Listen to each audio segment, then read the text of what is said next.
Hello, everyone. Welcome to Cloud on Air Customer Heroes. I hope you have been enjoying the sessions, since morning.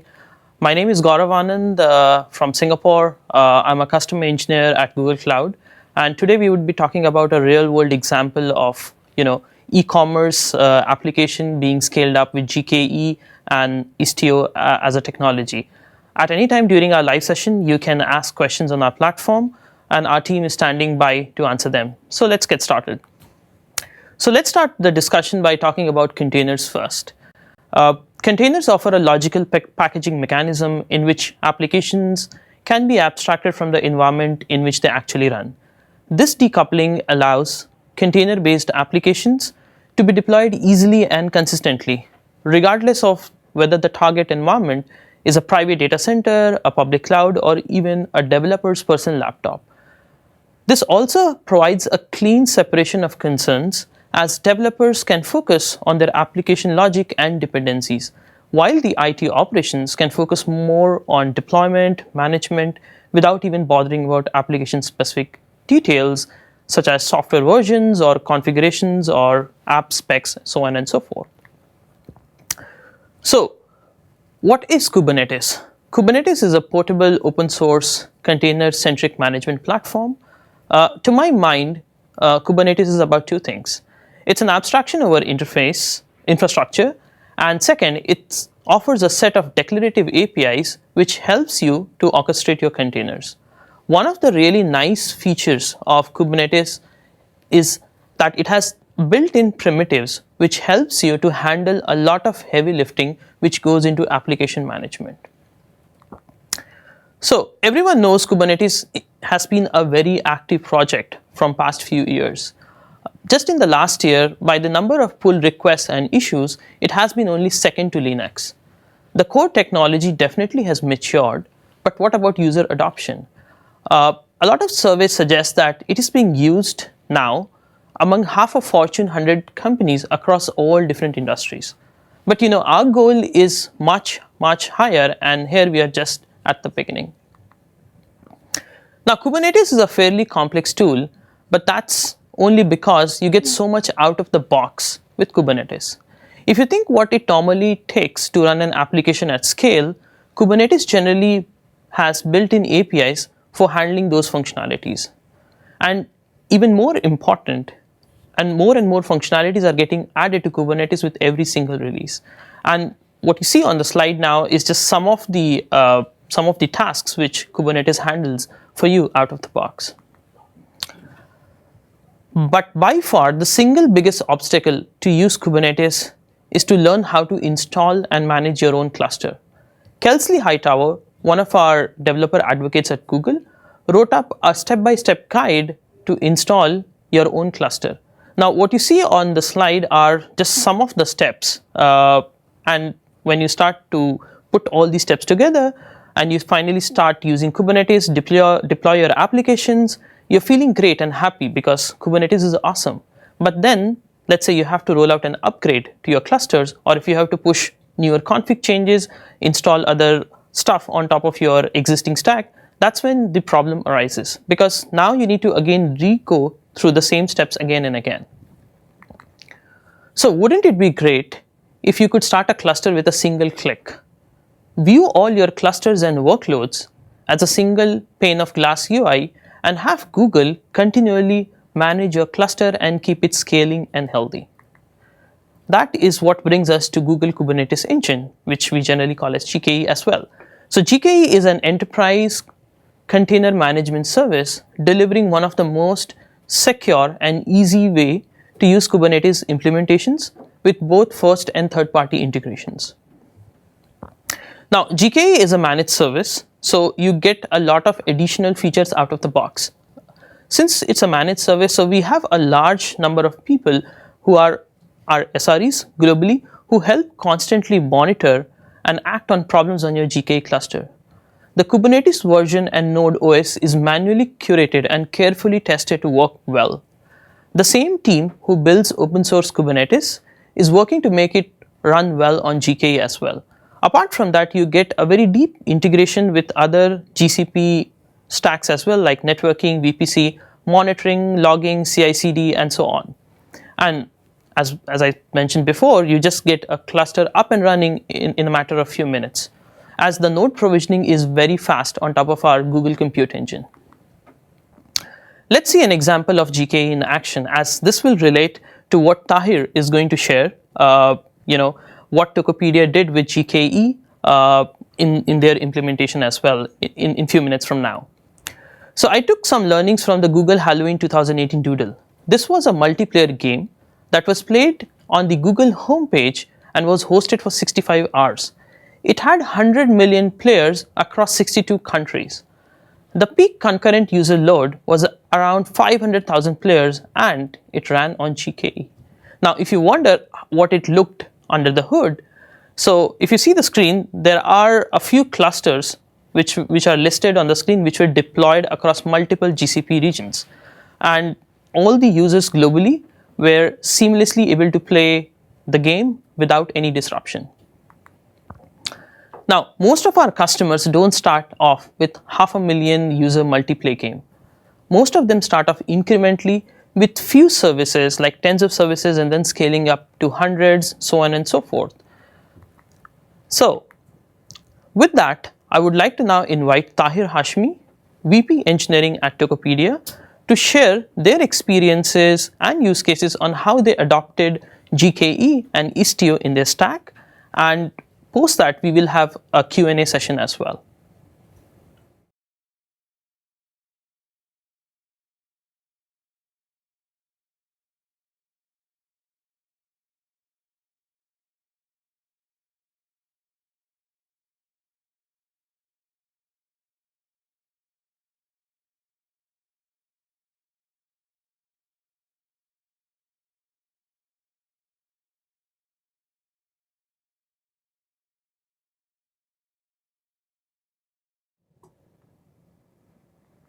Hello viewers, my name is Tahir.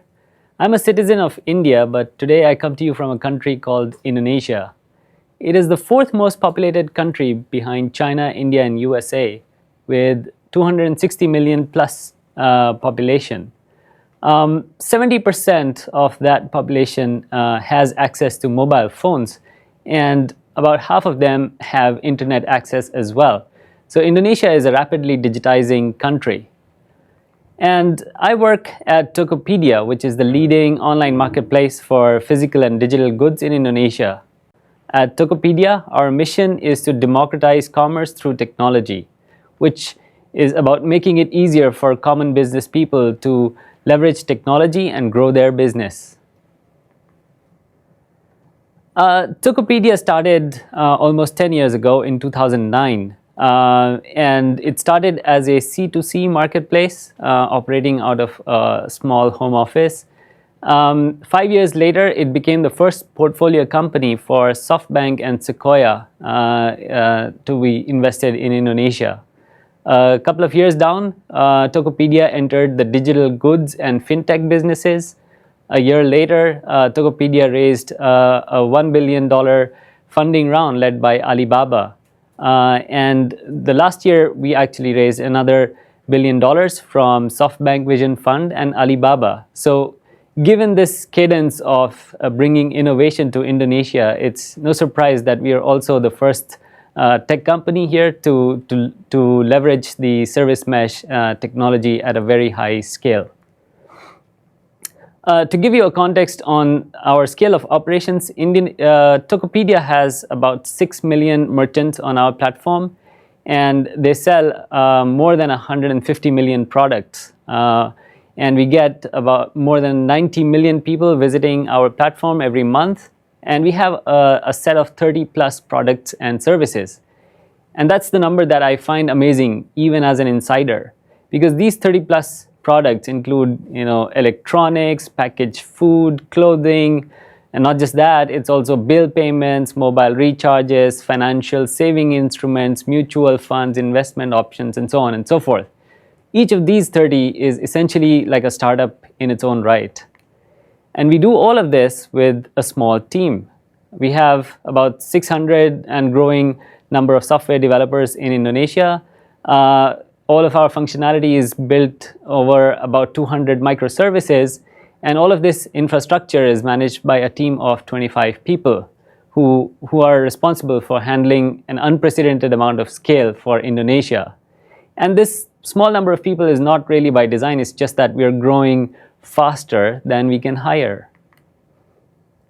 So the challenge faced by our company and also others in this region is that we need to build features quicker to a larger scale and with fewer developers. And these developers that we have in Indonesia are experiencing the scale for the first time. So it's really important that we build our product on a really stable technology foundation. And that's why we chose to pivot our technology stack towards Kubernetes. Because Kubernetes acts as a knowledge abstraction. It has taken the experience from Google of operating services at scale and condensed them into a set of building blocks and best practices. It puts hard constraints on application behavior, which helps in managing the behavior of those applications in a scalable environment. It improves compute capacity utilization, which helps in saving cost at large scale. It's like version control infrastructure through code, which helps in moving fast and then also correcting mistakes faster. And it provides self-serve infrastructure for developers because waiting on another team to provision your server is a really slow way of getting things done. So Kubernetes takes care of making the infrastructure more robust and manageable. What about the application developers? Now, the application developers' concern mainly is the business logic. They need to write code which makes a particular feature work. And since the feature has to work in a service-oriented or microservices environment, they also need to think about writing an endpoint handler like, say, HTTP, JSON, APIs, or something like that. But that's not enough to actually create a microservice, because a complete microservice looks something like this. You not only have your business logic to take care of, you also have to have the network protocol figured out. You need to handle all of the network connectivity issues, figure out whether you want to do synchronous calls, asynchronous, or you want to do streaming. And since it's running in production, you have to have a lot of telemetry going on to understand really how your application is performing, whether it is regressing or anything like that. And all of this needs to be managed, or rather manageable, in a dynamically controlled fashion through a command and control center, which you can use to set up your configurations or traffic shaping policies or other kind of things. So that's a lot of work to do for somebody who only wants to focus on business logic. So that's where a few other technology pieces come into picture, one of which is Envoy Proxy. Now, Envoy Proxy is a sidecar. It's like a proxy which sits right next to your application, and its job is to provide an abstraction over the network handling use cases. So we all know that network is unreliable. And with Envoy, in your application code, the network communication becomes like a binary condition. It either succeeds or it fails. You don't need to duplicate resiliency code in the application logic, like circuit breakers and those kind of things. At Tokopedia, we had previously been running Envoy since 2017 as an ingress gateway. And we found that its performance, characteristics, and stability were significantly better than our previous setup. And this was right out of the box. However, there was a problem. Envoy configuration is really difficult. The example that you see on screen is just for talking to 5 microservices on the back end, and it was more than 350 lines. So how do we configure Envoy, or how do we make managing Envoy easier? That's where Istio comes into picture. So Istio is a control plane for Envoy, and what that means is that it allows you to configure the service communication setup, or the traffic management policies, or the security policies for Envoy in a more convenient administrative setup. And so together, these three components fit really well together to make a manageable microservices production environment. So you have your code running as part of a microservice instance in a container, and it has a service proxy on the side as a sidecar, which is really handling all of the networking related issues such as service discovery, health checks, rate limiting, circuit breaking, metrics, and tracing, and those kind of things. And then there's the service mesh or the control plane, which is helping you configure the entire setup end to end and managing all of the security and communication policies. So the complete stack is essentially Istio configuring Envoy for microservices that are running on Kubernetes. So I just talked about why we decided to use Istio on Kubernetes. And next we are going to look at how we actually went about doing this.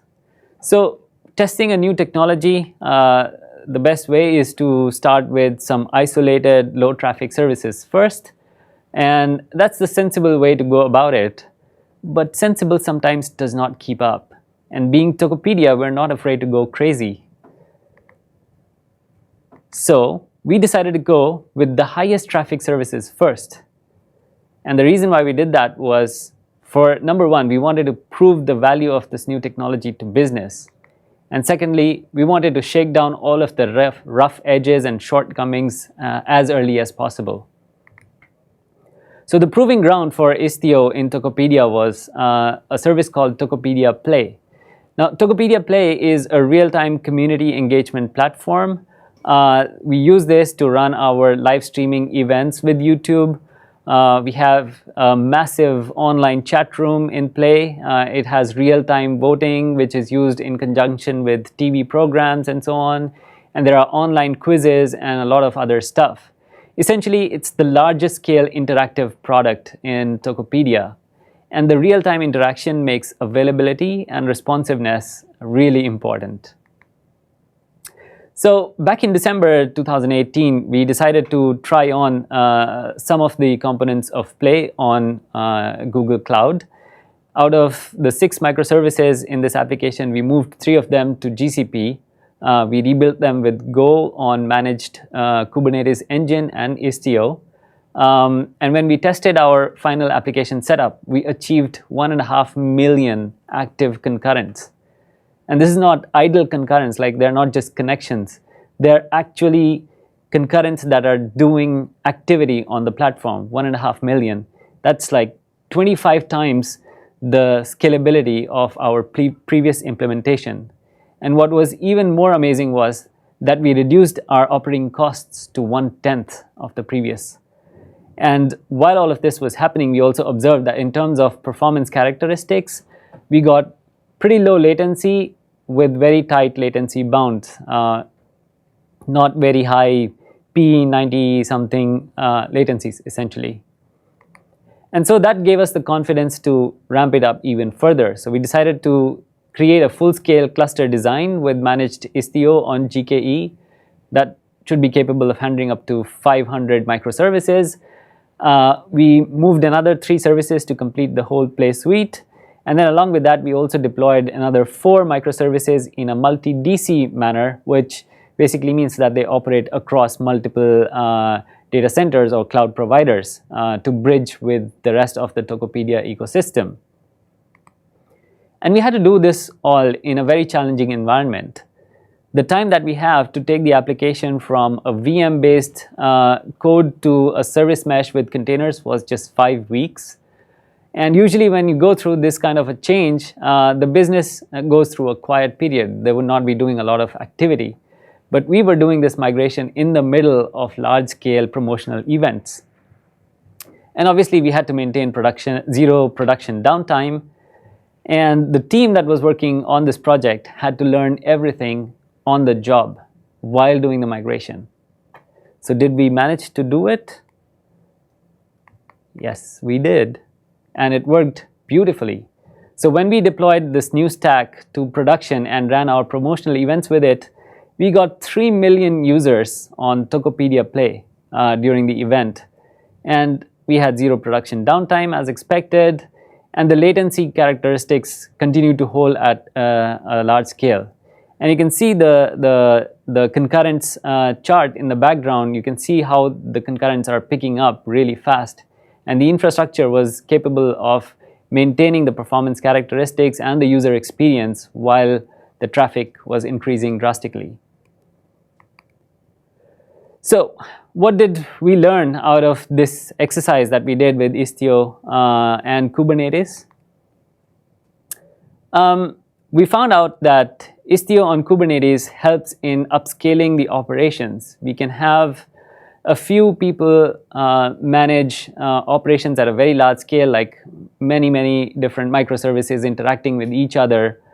But it also requires upskilling the people who are engaged with these operations, because Kubernetes is a very different way of doing application deployments and communication and so on. So it does require a lot of learning for the people before embarking on the migration.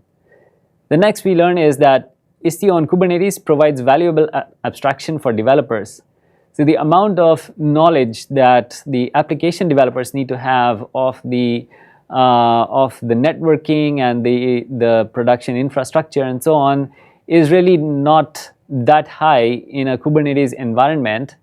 But it also means that when we need to do debugging or performance troubleshooting, then we need to peel off all of the abstraction layers. And that makes it really important to have all of the right telemetry data being available. Now, luckily, Istio and Kubernetes provide an unprecedented amount of telemetry data right out of the box without even writing any extra code for those metrics. And then we found that to ingest all of this metrics data, the monitoring and visualizing tools need to become even more sophisticated in extracting the signal from all of the telemetry noise. And lastly, we learned that Istio on Kubernetes enables really sophisticated service topologies, like we can have canary deployments going on and different network policies for communication and so on and so forth. But then it's also still in the process of getting hardened. And we are helping with it with our association with Google Cloud.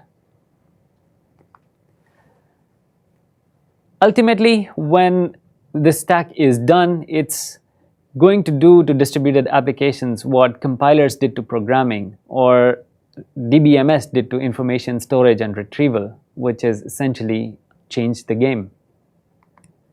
Thank you. That's all that I had for you today. Please stay tuned for the live Q&A. We will be back shortly.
Okay, thank you so much, Tahir.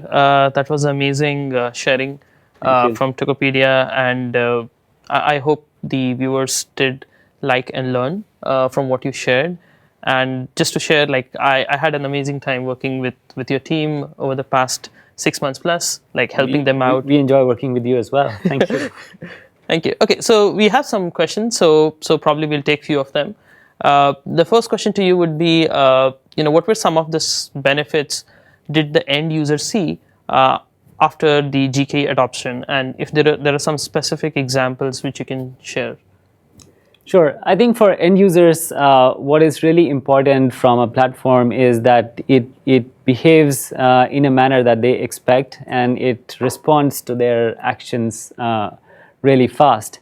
And what we had previously with our previous tech stack for Tokopedia Play was that a lot of times the users would find it really difficult to get into the system, or face a lot of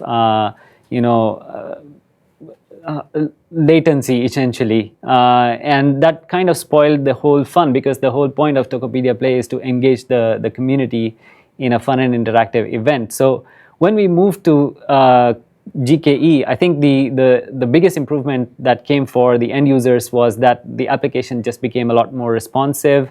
It was a lot more stable. It was really able to keep up with the traffic and the demands that were coming from our community, and that helped us in making the experience for our users really enjoyable. Yeah. One of the things which you mentioned, is that after the initial discussions, we decided to go with the high traffic service first rather than like taking like the smaller steps. And after what turned it out to be a huge success, how did the business kind of take this decision initially? Like when we decided to go with something which is like super critical, rather than taking something which is like simpler, or which is like less, which has less impacts to end users. Yeah, I think while evaluating a technology, it's really important to shake it down like really well and understand what are the limitations that we are going to face, and taking it like if we could have taken the more careful way into it by deploying on the fringes and so on, but that would really have been kind of like a waste of time, because we already know that Istio and Kubernetes, Istio specifically, it performs well enough for low traffic. So, and we had been running Envoy in our production environment for more than 2 years.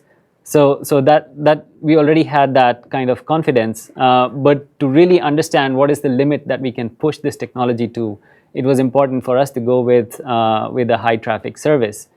And the way essentially in the beginning, we did have concerns with how much we could scale, and then we used to also have those discussions with our business partners into how much scale we can handle. But once we saw the results of our tech stack on GKE, we were like, just bring it on, and the business people were also really happy to bring it on. So we went from one TV station doing this event last year to the last time we did this event, I think we had 10 TV stations participating simultaneously, and we're going to add more hopefully in the future. Yeah, that's really great. One of the most challenging aspects, is to adopt and learn and upskill the current team, because the current team is also busy doing the regular day-to-day stuff. And in Tokopedia scenario, given we didn't had enough time, and still we had a huge learning curve, and still we had to take a mission critical production service, implement it into new stack. How did the team think about or go about adopting this new technology and upskilling themselves? And what impact did it bring to the wider engineering teams at Tokopedia? Right. I think for upskilling the developers, one of the things that we made sure really early on was to help the team understand why we are trying to do this experiment. What is it that we are missing out on without this technology? What is it that we are potentially going to gain with this technology? So that we could get their commitment to actually put in all the hard work. And there was a lot of hard work involved, and there was a lot of hard work that you put in as well. Thanks for all of that. And that really is what kept us motivated and going through the really high tension, high speed crunch times. Okay. Yeah. My other question is not very specific to GK and Istio stack, but it's more in terms of the overall, reliability of the Google Cloud's infrastructure, our networking infrastructure. What differences did overall you guys see after after these services were deployed on GCP compared to where it was running before? Yeah, I don't recall having a production downtime on GCP that was related to infrastructure. That's good to hear. And I can't say that for the other stack. Okay. Yeah. The other question is, the adoption of GKE definitely helped address some of the key challenges. One of the challenges which we discussed was more on, handling the infrastructure, scaling it out during some of the peak loads, especially during the promotional events. Can you cite some other benefits outside what GKE did provide? Is there anything you would like to highlight? Yeah, I mean, the most important benefit that we are looking to extract out of GKE is the ability to build our applications in an elastic fashion. And that's really important for Tokopedia, where we keep doing promotional events very frequently, and the traffic during the event might be as high as like even up to 20 times that of the normal business hours. And that puts a lot of pressure on our technology stack, because it's not just about the ability to scale it up, but it's also about being able to scale it up really fast and then scale it down really fast as well to save costs. So that's where Kubernetes Engine really helps. Okay, perfect. In managing all of that elasticity. Yeah. Probably my last question to you would be, during the engagement, we did had a lot of feedback coming in directly from our product engineering teams, like the Istio engineering, the GK engineering. How do you see that as a in form of feedback directly to your engineering teams, and how much did it overall help in expediting or developing whatever we intended to do?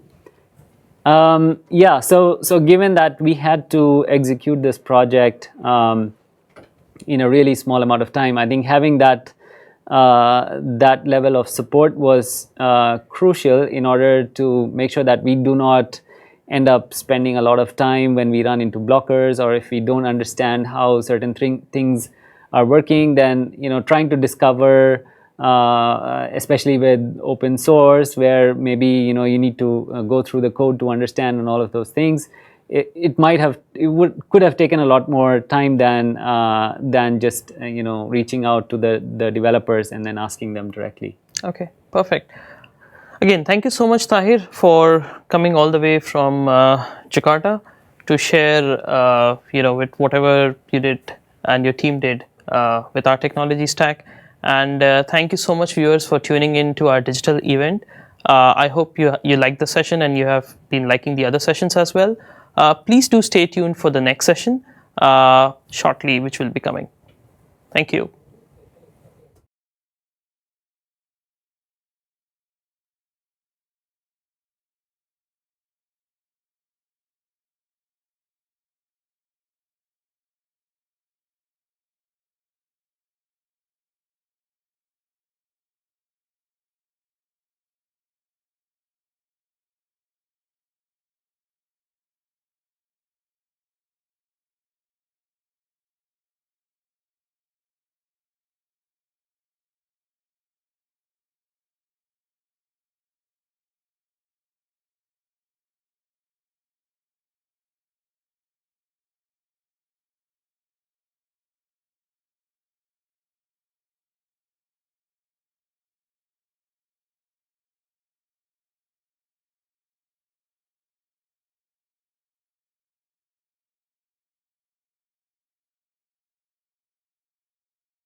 Welcome back. That was another insightful session on both our track 1 as well as track 2, and I believe the track 2 is still ongoing and keeping our viewers extremely engaged. Yeah, and what a great session from Gaurav Anand and Tahir Hashmi from Tokopedia, really talking about their journey. You know, e-commerce is such a interesting space just because of the scalability that they need, both scaling up and scaling down. Absolutely. So it's really important for them to optimize the way they deploy their services, not over-invest in particular types of infrastructure, but also meet the demands of their customers, for instance, on big sale days. Absolutely. And going forward, it's not just the customers that have been sort of born in the digital age or started with e-commerce, but also customers who are migrating over from traditional mom and pop or retail stores into e-commerce. So in both the scenarios, we found some amazing customer journeys with Google Cloud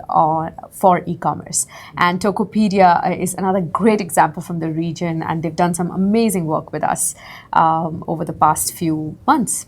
Yeah, right. And you think about a company like Tokopedia, which is only 9 years old, right? But they still have to go through the same amount of rapid changes that any other industry does, and they need to constantly adjust how they're operating. Yeah, and which is why, something like auto-scaling becomes so important, right?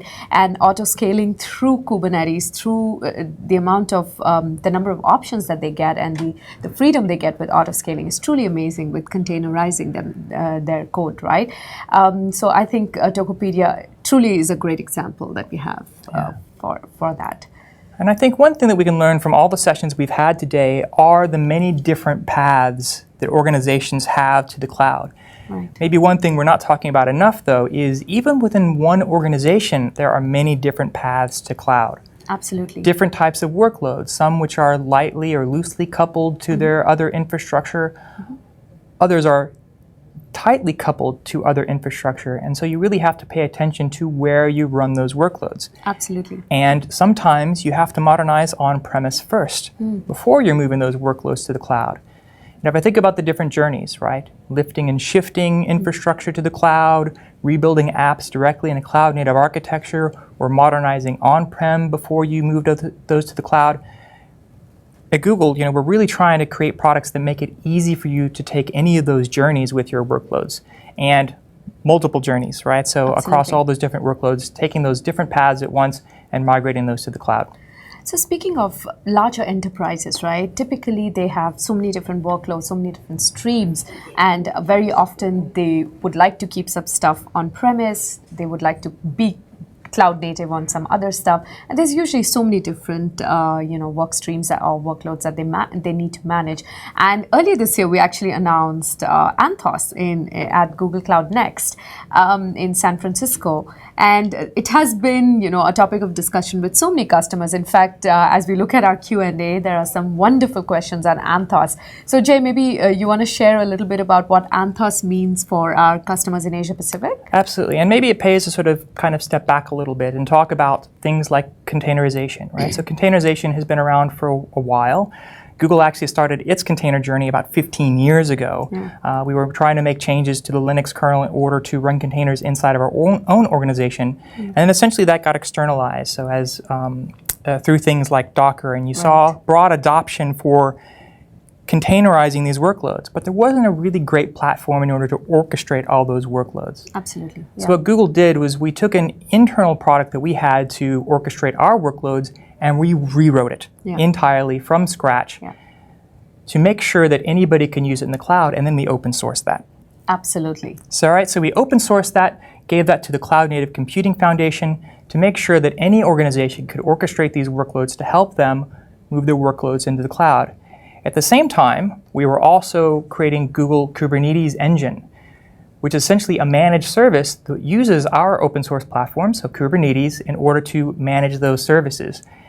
And customers saw great benefit to doing things like that, right? Being able to spin up a Kubernetes cluster in 5 minutes is pretty amazing, right? Compared to the amount of work that you would need to do in order to download Kubernetes, get your environment set up, go through the 20 pages of instructions in order to get things set up, get your etcd set up, etc. But we also heard from customers is, look, we would love to have that sort of capability on-prem, Yeah. right, or across other clouds. Right now, what we're working in is an environment where you have to have one way of operating in Google Cloud Platform, another way of operating for your on-prem services, Yeah. another way of operating for other clouds.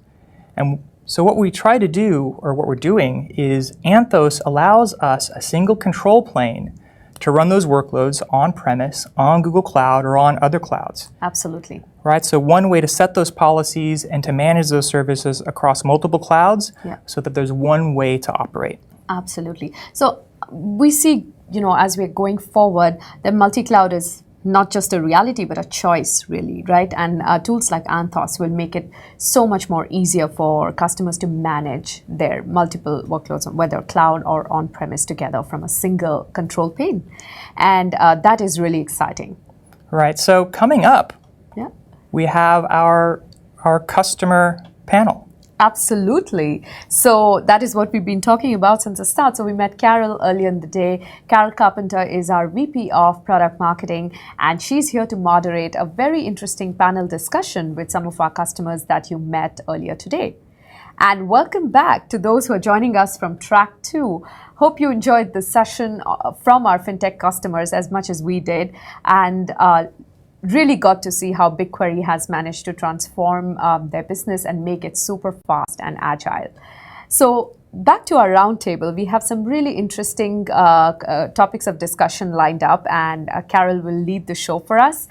We have Fiona Chan from Singapore Press Holdings who will be joining back. We have Tahir from Tokopedia, who will also be one of the panelists, and we have Rajay, who is from Macquarie Bank. So we have, again, a diverse panel of customers for a very interesting upcoming discussion. That's right, and continue to ask questions. I've been diving into the questions as well. I know there's a bit of a backlog, lots of discussion there on the questions. I'm trying to go through as many as possible, but don't let that stop you. Please continue to ask questions, and we'll try to answer those as quickly as possible. And of course, we've seen a lot of help from the community answering some of those questions as well, so thank you very much for that. And maybe you should let us know what you'd like to see next. So what kinds of sessions would you like to see us running in the future? What kinds of industries? What kinds of solutions? How do you want to participate in this conversation? Absolutely. And do get in on the action on Twitter as well, on hashtag Google Cloud Heroes. You can follow all of the discussion there. I would also like to say thank you for joining. If you listened into all the customer sessions, and you can watch them on demand later as well. Great. Get ready for our customer roundtable. We'll be back in a couple of minutes. Enjoy the show.